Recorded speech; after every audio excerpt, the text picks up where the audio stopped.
দাওয়াতের জন্য আপনাকে খেয়াল রাখতে হবে। সূরা আরাফের ৬২ নম্বর আয়াতের মধ্যে আল্লাহ সুবহানাহু ওয়া তাআলা নূহ আলাইহিস সালাম বক্তব্য কোট করেছেন।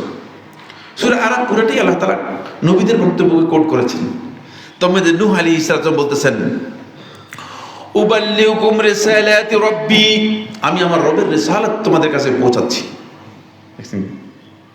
এই কথা বলতেছে না, কোন নবী এই কথা বলেন নাই জীবনে কোনোদিন যে তোমরা আমার অনুসারী হও, কুনু ইবাদাল্লি, তোমরা আমার বান্দা হয়ে যাও, তোমরা আমার গোলাম হয়ে যাও, তোমরা আমার অনুসারী হয়ে যাও।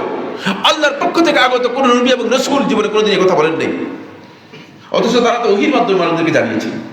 তো আমরা কিসের ভিত্তিতে বলতেছি আসেন আপনার সময় আমার হাতে সাইফুল্লাহর কাছে এসে বায়াত গ্রহণ করেন?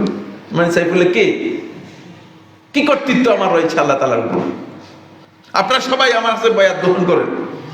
যিনি এই দাবি করতেছেন তিনি জঘন্যতম ইসলাম সম্পর্কে জ্ঞান রাখেন না, তার প্রত্যেকটি কাজ গলত। খেয়াল রাখতে হবে আমাদেরকে। আমি নিজে নিজে আমির ঘোষণা করে দিলাম, আমির সেজে গেলাম, এগুলো ইসলামী পদ্ধতি নয়। ইসলামী পদ্ধতি আপনাকে জানতে হবে। উবাল্লিগুকুম রিসালাতি রাব্বি ওয়া আনসাহু লাকুম, আর আমি তোমাদের জন্য কল্যাণ কামনা করছি। ওয়া আ'লামু মিনাল্লাহি মা লা তা'লামুন, কারণ তোমাদের এই যে কল্যাণ কামনা করছি, কারণ আমি আল্লাহর পক্ষ থেকে সেই জ্ঞান রাখি যে জ্ঞান তোমরা রাখো না। এই জন্য দাওয়াতের ভিত্তি হতে হবে মূলত জ্ঞান, ওহীর জ্ঞান,